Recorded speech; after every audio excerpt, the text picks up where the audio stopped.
करारविन्दे न पदारविन्दं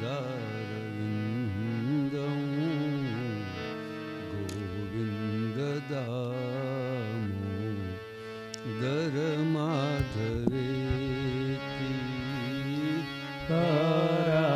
करारविन्दे न पदारविन्दं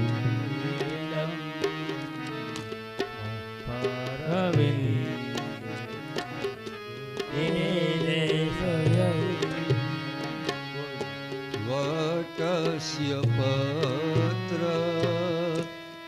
पुटेशयानं बालं मुकुन्दं मनसा स्मरामि करारविन्दे न पदारविन्दं गोविन्दे विनिवेशयन्तं विक्रेतुकामा किल गोपकन्या मुरारिपादात् हितचित्तवृत्ति दधियादिकामो अवसादवोच गोविन्ददामोदर माधवेति करारविन्दे न पदारविन्दं मुखारविन्दे विनिवेशयन्तं गृहे गृहे गोपवधू कदम्बा सर्वे मिलित्वा समवाप्ययोगम् पुण्यानि नामानि पठन्ति नित्यं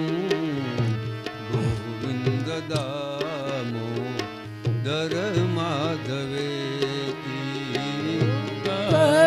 करारविन्दे न पदारविन्दं मुखारविन्दे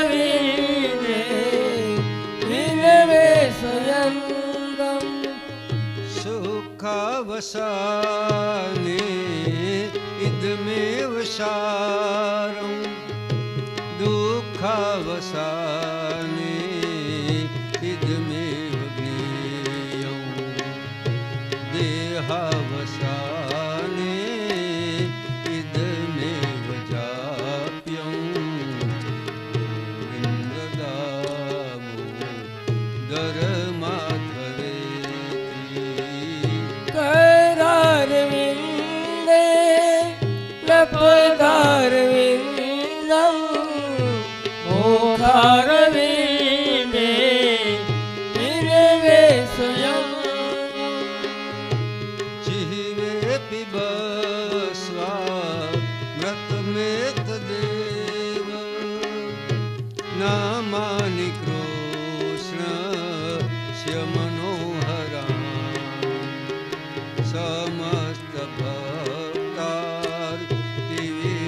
समस्तभक्तार्तिविनाशनानि गोविन्ददामोदर माधवेति करारविन्दे न पदारविन्दं मुखारविन्दे विनिवेशयन्तं गोविंद मेरी यह प्रार्थना है बोलो न मेरा कभी तुम्हारा निष्काम हो के दिन रात गाऊं गोविंद दामोदर माधवेति करारविन्दे न पदारविन्दं मुखारविन्दे विनिवेशयन्तं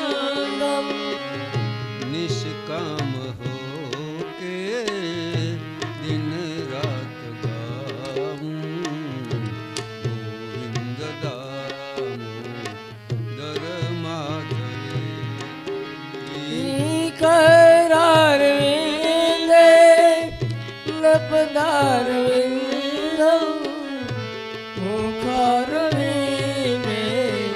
विनवेशयन्तम्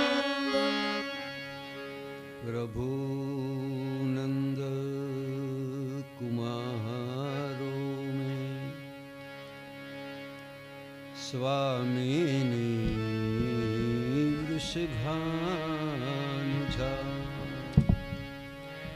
कृतार्थोऽहं कृतार्थोऽहं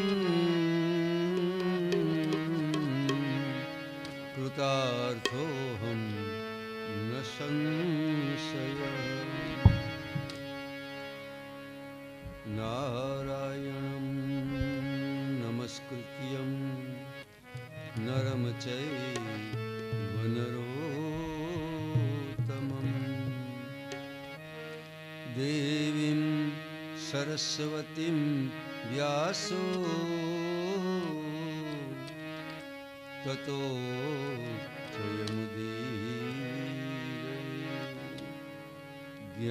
ज्ञानिनानपि चेतांसि देवी भगवती सा बलादा कृष्यमोहाय महामाया प्रयेत्सति रामाय रामभद्राय रामचन्द्राय वेधसे रघुनाथाय नाथाय सीतायां पते नमः गणनाथ सरस्वती रविशुक्रं बृहस्पति पंचेतान् संस्मरे नित्यं वेदवाणी प्रवर्तते वेदवाणी प्रवर्तते। बोलिए श्री बालकृष्ण लाल की जय गिरिराज धरण की जय मृत्युंजय महादेव की जय लक्ष्मी नारायण भगवान की जय अम्बे माता की जय नर्मदा मैया की जय श्री सद्गुरु देव की जय समस्त पितृ देव जय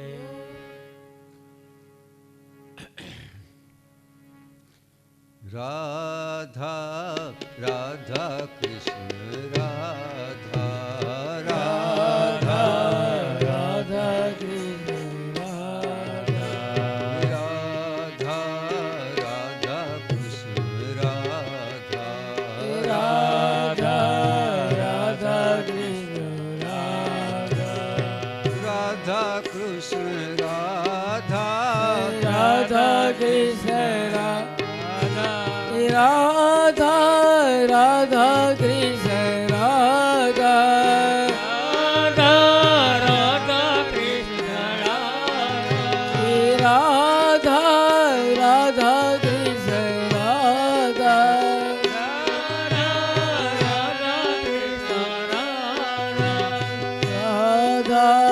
राधा कृष्ण राधा राधा कृष्ण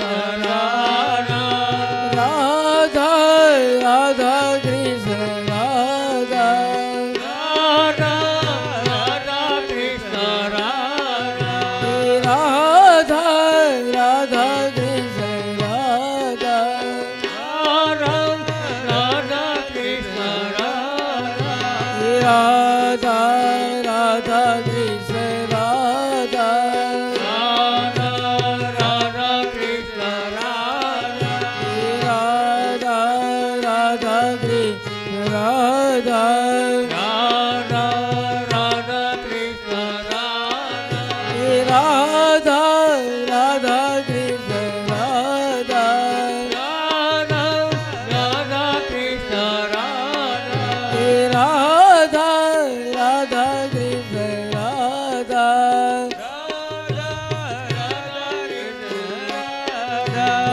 રાધા કૃષ્ણ રાધા રાધા કૃષ્ણ રાધા હે કૃષ્ણ રાધા રાધા કૃષ્ણ રાધા રાધા હે રાધા રાધા કૃષ્ણ રાધા રાધા રાધા કૃષ્ણ રાધા હે રાધા રાધા કૃષ્ણ રાધા રાધા કૃષ્ણ રાધા હે રાધા કૃષ્ણ રાધા રાધા કૃષ્ણ રાધા હે કૃષ્ણ રાધા રાધા કૃષ્ણ રાધા રાધા હે રાધા રાધા કૃષ્ણ રાધા રાધા રાધા કૃષ્ણ રાધા હે રાધા રાધા કૃષ્ણ રાધા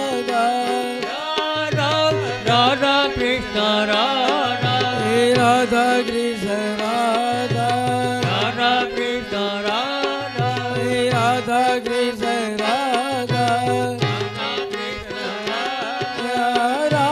રાધા રાધા કૃષ્ણ રાધા રાધા કૃષ્ણ રાધા હે રાધા રાધા કૃષ્ણ રાધા રાધા કૃષ્ણ રાધા હે રાધા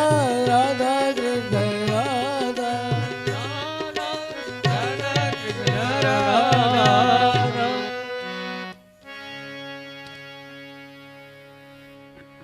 ગાયન્ત્યશ્ચ સ્તુવસ્ત્યંશ્ચ ગાયકા વાદ્યવાયકા પરિચાર્યં વધું જગમુઃ સુતમા ગધબંધિનઃ.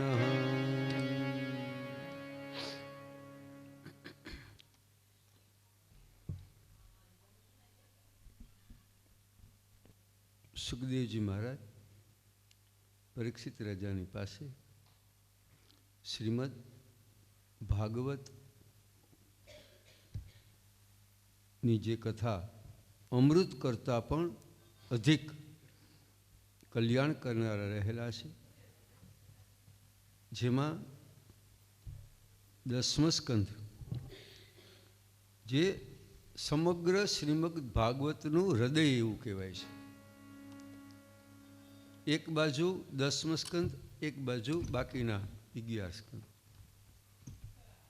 આનું અદ્ભુત મહાત્મ્ય છે 10મા સ્કંદનું.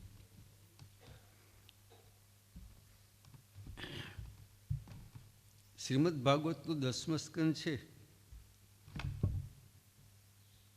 આમાં એવું કહેવામાં આવ્યું છે,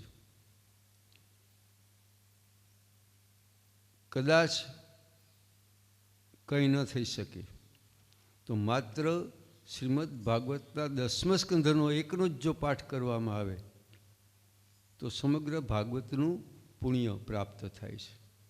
અદ્ભુત છે આ 10મો સ્કંધ. આખો ભગવાન પરમાત્માની જે અદ્ભુત બાળલીલાઓ, એક બાજુ 1 અને એક બાજુ 11. સમસ્ત પુરાણોમાં ભાગવતજી તો મહાન છે, જેમાં તો કંઈ શંકા જ નથી. 10મા સ્કંદમાં કાલે મેં કહ્યું હતું 5 ગીત આવે છે, જેમાંના 4 આપણે નીકળી ગયા. એટલે 10મા સ્કંધનો જે મહિમા છે, મને એક વાત યાદ આવી કે એક બાજુ નર્મદ, એક બાજુ ગર્ભદ, આવી એક કહેવત છે. એટલે આ પૈડી કેમ? તો કે નાગર લોકો જે હોય ને, એના એક ગોર બાપા હતા, ગુરુ નર્મદા શંકર. આ નર્મદા શંકર એણે લગ્ન નહોતા કર્યા. સૌથી પહેલી વાત, એકલા જ હતા. યજમાનને ત્યાંથી નોતરું આવે કે અમારે ત્યાં જમવાનું છે, એટલે નર્મદા શંકર કે ભલે આવી જઈશ. નાગર લોકોના એ ગુરુ. હવે જમવાનું કહે અને જો એને પૂછે નહીં કે તમારે માટે કેટલું બનાવવું, તો એ જ્યારે ભોજન કરવા આવે, ઘરના 2 માટે બનાવ્યું હોય તો સાફ, 5 માટે બનાવી હોય તો સાફ, 10 માટે બનાવી હોય તો સાફ. પૂછી લઈએ કે ભાઈ કેટલું બનાવવું, તો પૂછે કે તમારા ઘરમાં સભ્ય કેટલા, જેટલું એના હાટું બનાવવું એટલું મારા હાટું બનાવવું. આ એક બાજુ નર્મદ ને એક બાજુ ગરબદ.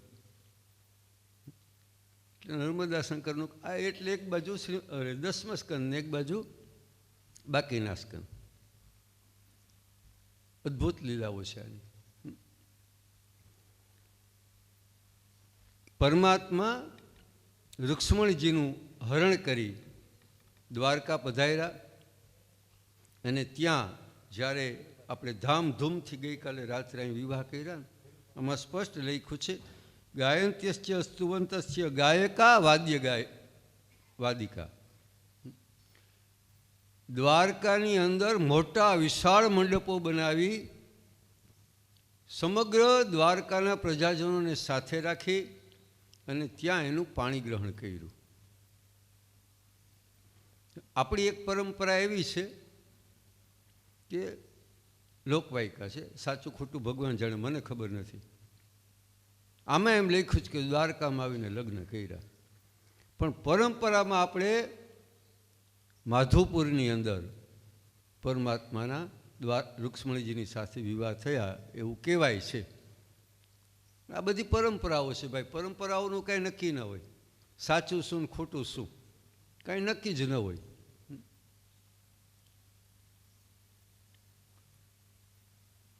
સામાન્ય રીતે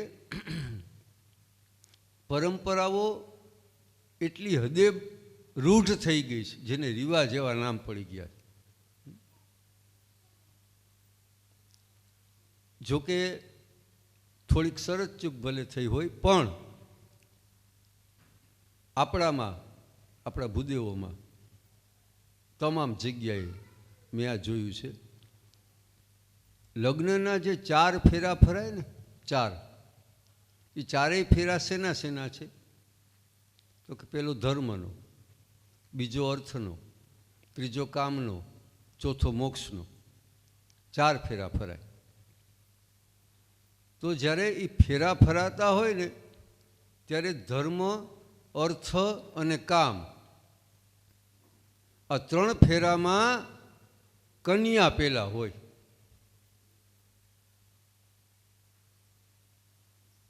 ચોથે ફેરે વરરાજો મોર થાય. શું કરવા? તો આગળ મેં વાત કરી છે કે પત્ની, ધર્મપત્ની શબ્દ એને માટે છે ને, આપણે માટે તો નથી. એટલે ધર્મનું જે આચરણ સ્ત્રી કરી શકશે એનામાં જે સમર્પણની ભાવના હોય એટલું પુરુષ નહીં કરી શકે. અને મોટે ભાગે તમે 4 બાજુ જોજો, મંદિરોની અંદર ધાર્મિક પ્રસંગો જ્યાં થતા હોય ત્યાં માતાજીઓનું જેટલું પ્રમાણ હોય ને એના કરતાં અડધું મોટે ભાગે.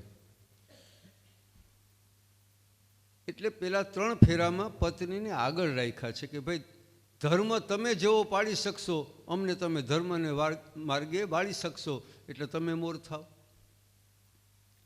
બીજા ફેરામાં અર્થ, તો અર્થમાં પણ એ જ વસ્તુ છે. કમાણી ભલે પુરુષો કરતા હોય, પણ એનું આયોજન છે ને એ માતાજીના હાથમાં હોવું જોઈએ, કારણ કે એ લક્ષ્મીજીનો અંશ છે. અને જો ઘર ખર્ચ માટે જે ઘરમાં દેવામાં આવે ને કાવડિયા, તમારો ઘર ખર્ચ માટે અડલ્યો એટલા, તો એ જેટલા દેવામાં આવ્યા હશે ને એમાંથી થોડાક બચાવીને હંતાળી દેશે. એટલે સારા માટે સંતાડે, જેમ ખોટા માટે નહીં ને. બચાવવાનું કામ એનું છે. ને અમારું તો શું છે, મન થયું નથી ને હાલો દીવ, હાલો ગોવા. માતાજી એમ કહેશે કે ભાઈ ફરવા જ જવું જ, હાલો દ્વારકા જઈએ. જો આટલો ફેર રહીએ, આટલો જ તફાવત રહીએ. બચત એ કરે છે. અને ખરેખર જ્યારે ઓલો મૂંઝાય ને, પગારદાર હોય ને 2 છેડા ભેગા કરવા પડે, આખર તારીખ હોય, આરું કાંઈ વૈધું નથી. ત્યારે હળવેકથી કે મૂંઝાવમાં શું જોઈએ, કેટલા જોઈએ, એ કબાટમાંથી કાઢી આવે. હંતાયડા હોય એટલે ગોતવા ન જાજો ભાઈ, કોઈ હંતાયડા હોય તો રહેવા દેજો એની પાસે. આ વરી ક્યાંક એના કબાટ ઉખેડતા નહીં, એ કામ આવશે.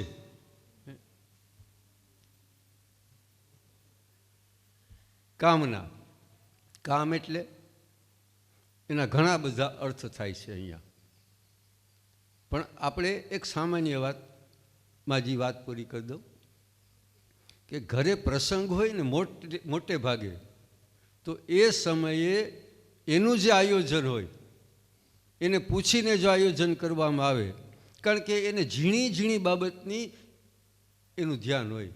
અહીં આમ કરજો, અહીં આમ કરજો, ન પૂછીએ તો પછી તો જેવા આપણા નસીબ, એમાં જ કંઈ બોલવા પણ જ ના હોય ને. ધર્મ, અર્થ ને કામ, આ ત્રણ ફેરામાં કન્યા પહેલાં આપણામાં એ છે જ, એ રિવાજ છે, આપણે એ જ કરીએ તમામ જગ્યાએ. ચોથે ફેરે ઓલો આગળ થાય. શું કરવા? કે મોક્ષ.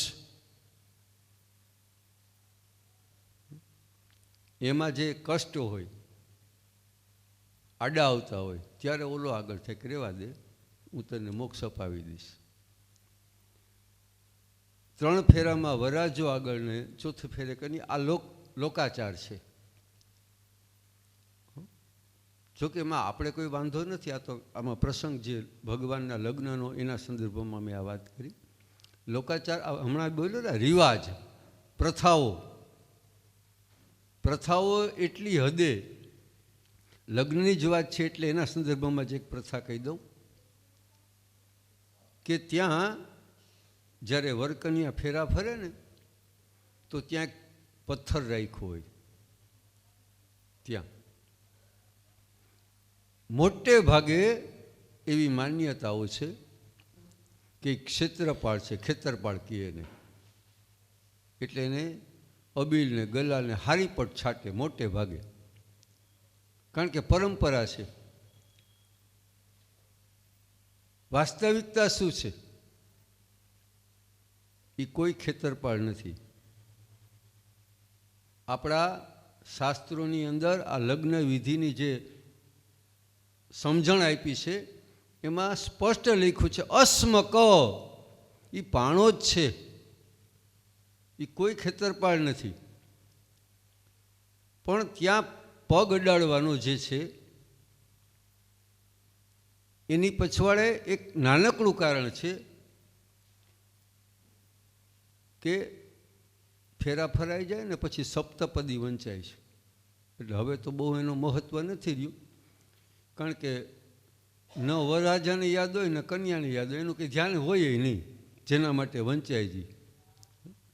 પણ બીજાઓને એ ઉપયોગ થાય કે કમસે કમ એ ભૂલી ગયા હોય તો તાજું તો થાય. તો અસ્મક કેતા પથ્થર, એની માથે ઊભી અને ન્યાથી 7 ડગલા ચાલવાનું છે, જે સપ્તપદી કહેવાય છે.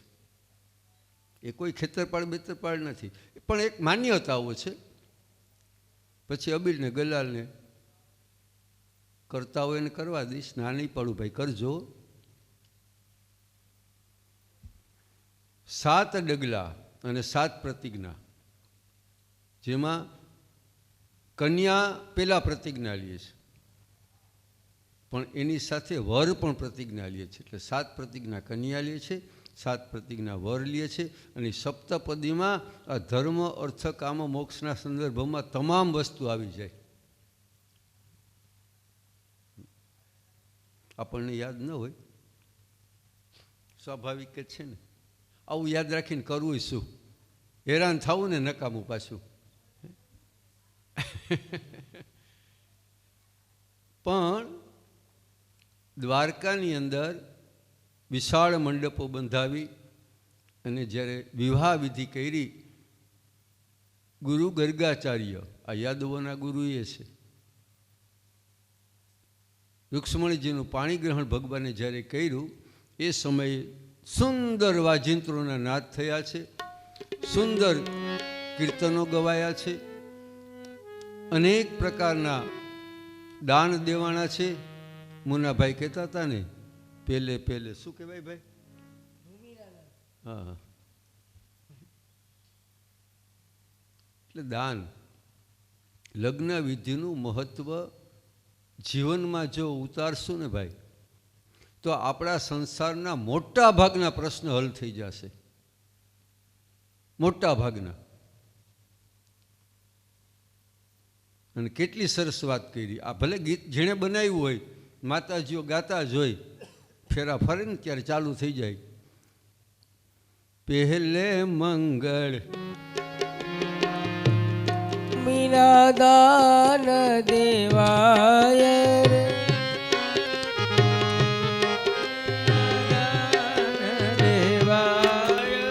બીજે મંગલ સોનાના દાન દેવાય રે, બીજે મંગળ સોનાના દાન દેવાય રે.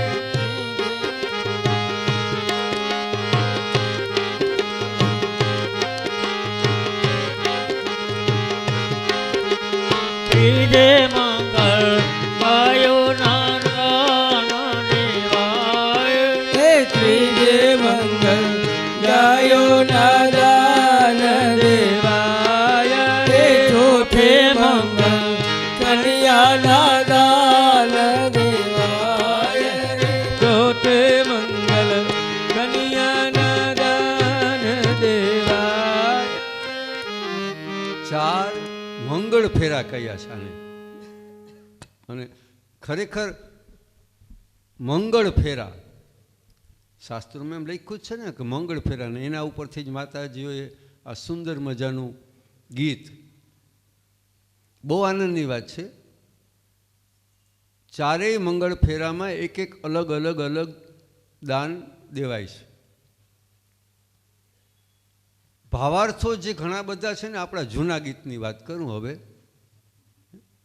જૂના ગીતો માતાજીઓ લગ્ન ગીતોમાં ને જે ગાતા, એના જે ભાવાર્થો છે ને, ખાલી એને સમજી લે ને તોય બાકી કંઈ સમજવાની જરૂર નહીં પડે. અટાણે તો બહુ મને ખબર નથી હવે માતાજીઓ શું ગાય.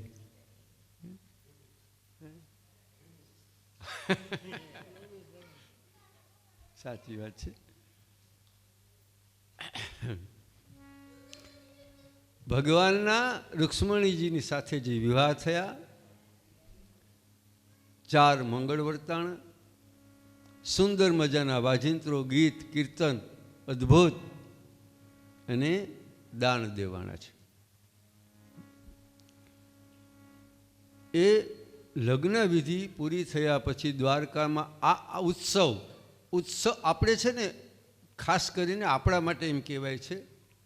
બીજી અન્ય પ્રજાઓ, બીજા દેશો જે છે ને, એનામાં ને આપણી ભારતીય સંસ્કૃતિમાં જો મૂળભૂત તફાવત હોય, દેશો આ કેટલા બધા છે, પણ ભારતીય સંસ્કૃતિ અને અન્ય સંસ્કૃતિ એની વચ્ચેનો મૂળભૂત તફાવત હોય ને, તો એ છે કે આપણે ઉત્સવ પ્રિય છીએ. નાનકડી બાબતને આપણે ઉત્સવ માનીને ઉજવીએ, સાવ નાની હોય તો. એટલે આપણા શાસ્ત્રોમાં આ કહ્યું જ છે ભાઈ. અને કેટલા બધા ઉત્સવો તમામ જગ્યાએ, થોડોક સમય થાય તો ઉત્સવ, થોડોક સમય થાય તો ઉત્સવ. અને ઉત્સવ જ્યારે આવે ત્યારે આપણે કેટલી હદે એક આનંદ થાય છે મનમાં. શા માટે ભાઈ? આ એક દાખલો આપો કે ભાઈ આપણે જન્મ દિવસ હોય તો આપણી સંસ્કૃતિમાં એમ કહ્યું છે કે ઉત્સવ ઉજવો.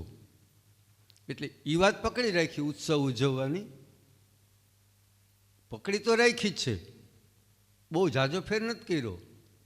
થોડીક મીણવાટું પેટાવે, એકાદી કેક લઈ આવે, ફૂંક મારે મીણવાટ ઠારવા. મને એ નથી સમજાતું કે આ મીણવાટ ઠારવા ફૂંક શું કરવા મારે? જન્મ દિવસ ઉજવો જ, મીણવાટને ફૂંક મારીને ઠારવો જ, એનો અર્થ તો એ થયો ને.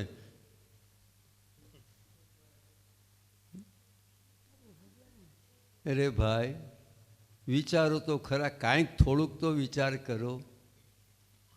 આંધળું અનુકરણ શું કરવા કરવું?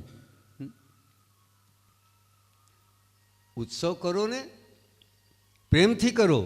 તમારે ત્યાં કોઈ ધાર્મિક પ્રસંગ ઉજવો, કોઈક ધાર્મિક નાનકડું કાર્ય. મારું કોઈ એવું કહેવાનું નથી કે મોટું જ કરવું. કંઈ ન કરો તો કાંઈ નહીં, બીજું ખાલી સારા કીર્તન કે ભજન ગાઓ જન્મદિવસની ઉજવણીમાં. આપણે અહીંયા હમણાં કર્યો હતો મોરેશભાઈએ, અને મને ખબર પણ થયા કે ભાઈ અમે તો આમ જ ઉજવીએ. એટલે મેં કીધું ખરેખર મને આનંદ થયો. પણ મોટા ભાગ આપણા અમુક જે આંધળું અનુકરણ, આ કેકનું એટલી બધી પ્રથા પડી ગઈ છે કેકની, અને કદાચ કોઈ જન્મદિવસમાં કેક ન લઈ આવે અને આવી સાદી રીતે ઉજવે તો આવેલા લોકો છે ને એમાં કોક બોલે, ડાપણ કર્યા વગર તો હાલે નહીં. કેક નથી લઈ આવ્યા, લઈ આવ્યા નથી. કેક હોય તો જ જન્મદિવસ મનાવાય. સમાજમાં આવા ડાપણવાળા ઝાઝાઓ પાર વગરના. ગમે એ કામ તમે કરો ને તો એ આમ ચારે બાજુ જોઈ જ લે પહેલાં તો, અને પછી એમાંથી ખોચો કાઢે. આ કામ બહુ સારું કર્યું, આય થોડીક મિસ્ટેક રહી ગઈ. તને આ મિસ્ટેક જ દેખાણી, આ બીજું સારું થયું એ કંઈ દેખાણું નહીં. ગમે એવું કામ કરો, એ બે ચાર જણા તો આવા હોય જ. રસોઈ બહુ સારી બની હતી હો, તમારી બહુ સારી બની હતી, પણ રસોઈયો થોડો કાચો હતો. હવે તું લઈ આવ ભાઈ, તું બેસી જા ન્યા, કાચો હોય તો. ટેવ, કારણ કે એને દોડડા પણ કર્યા વગર ચાલે જ નહીં. આ ટેવ એવી વસ્તુ છે, એમ કહેવાયું છે, ભણે ભલે મોટા વેદ શાસ્ત્રો. ટેવ માટે કહેવાયું છે કે ભણે ભલે મોટા વેદ શાસ્ત્રો, બહુ સાંભળે બોધ, પણ પડી ટેવ ટળવી કઠણ છે, કરી રાખજો નોંધ. ગમે એવો વિદ્વાન થઈ ગયો હોય, ગમે એવા શાસ્ત્રો ભણ્યા હોય, ગમે એટલા ઉપદેશ સાંભળ્યા હોય, પણ આપણે તો પાછા કેક જ લેશું. એ ભલે ને બોલે એ કે.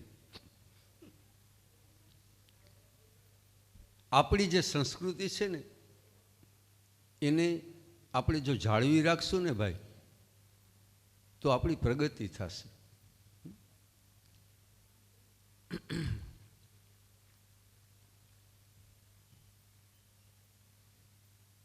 જે લગ્ન થયા અને જે ઉત્સવ ઉજવાણો, આપણે ઉત્સવ પ્રિય પ્રજા, હિન્દુ પ્રજા ઉત્સવ પ્રિય પ્રજા કહેવાય છે. અને ઉત્સવની પછવાડે એક જ કારણ માત્ર છે, શાસ્ત્રોમાં જે બતાવ્યું છે એક જ કારણ. શરૂઆતમાં મેં કહ્યું હતું, અત્યારે એકવાર પાછું કહી દઉં. ઉત્સવ શું કરવા? કે નિરંતર આપણે આનંદમાં રહેવાનું છે. ગમે એવી કષ્ટી પડે પણ એને ભૂલી અને આનંદ મનાવો. કારણ કે જીવનની અંદર એમ કહેવાય છે, પેલી કહેવત છે ને, હસેનું ઘર વસે. નિરંતર આનંદમાં રહેવું. આ ભાગવતજીની આખી જે કથા છે ને, પહેલાંથી માંડીને છેલ્લા સુધી, એમાં એક જ વસ્તુ સુખદેવજી મહારાજે પરીક્ષિત રાજાને સમજાવી કે ભાઈ આનંદમાં રહે. ભલે ને મરણ આવે જ ને, કાંઈ વાંધો નહીં, ઘણો સમય છે, 7 દિવસ એટલે કે ઓછો કહેવાય, પણ આનંદમાં રહે. એટલે પરીક્ષિત રાજાને આનંદમાં રાખવા માટે વિચારજો,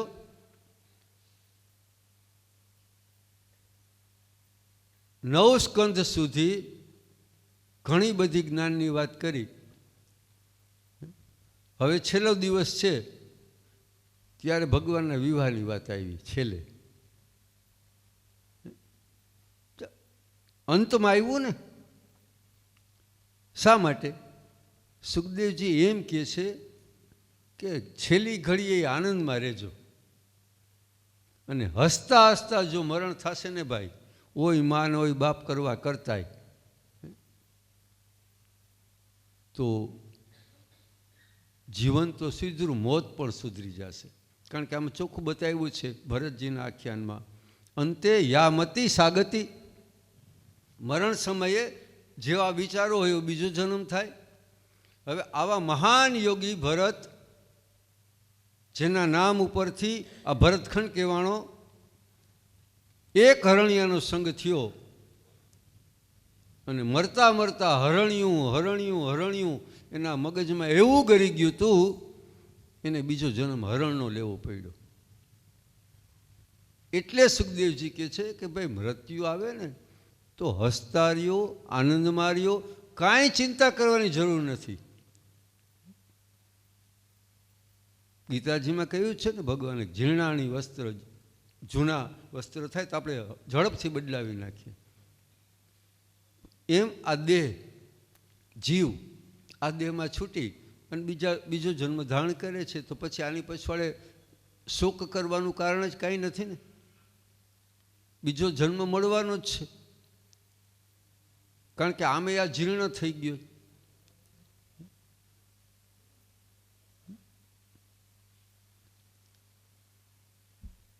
₹1,50,000 દાગીનો લઈ આવ્યા હોય,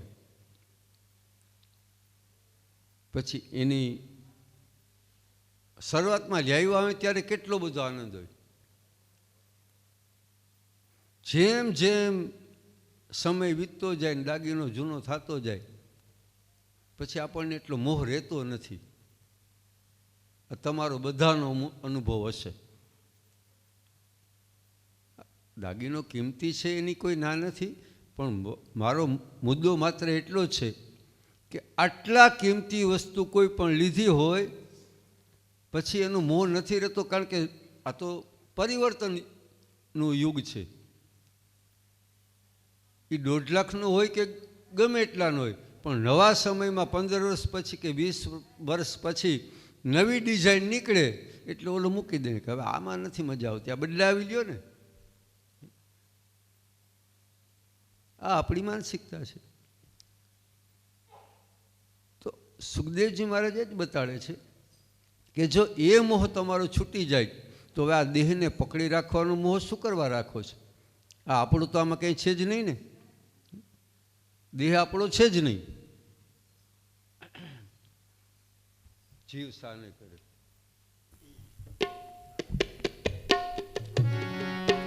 એ જીવ સાને પડે છે ગુમાનમાં, ગુમાનમાં મારે રેવું ભળાના મકાન. જીવ સાને પડે છે ગુમાનમાં, ગુમાનમાં મારે રેવું ભળાના મકાન.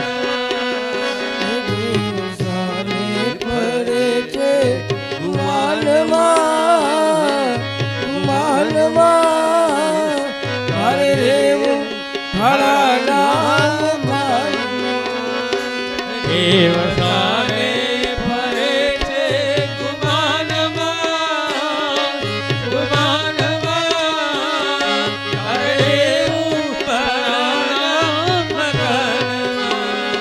મારે રેવું ભળાના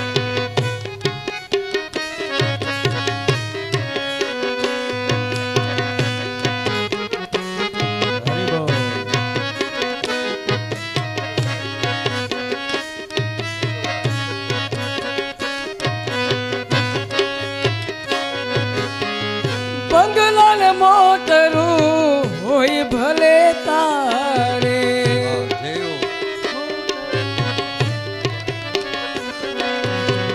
બંગલાને મોટરું હોય ભલે તારે, માલ ખજાના હવે હવે નહીં હારે. એ તને સંતો સમજાવે સાલમાં તારે રેવું ભળાના મકાનમાં. જીવ સાને પડે છે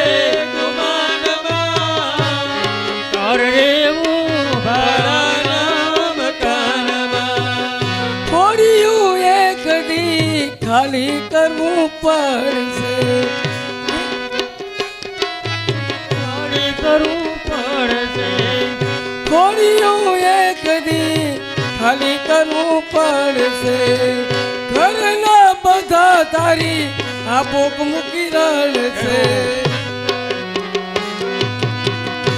તને સંતો સમજાવે સાનમાં મારે રેવું ભલા નામ.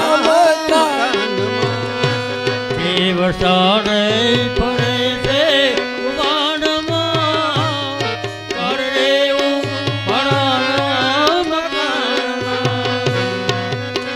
બહુ કડી છેલી છે હો. સાંભળવા જેવી છે આ કડી. માં હોય માં, માં નહીં માં બીજા વગડાના વાહ. હે યા માં સાંભળજો, આ સપ્તાહ કરવી હલબી નથી, અઘરી છે.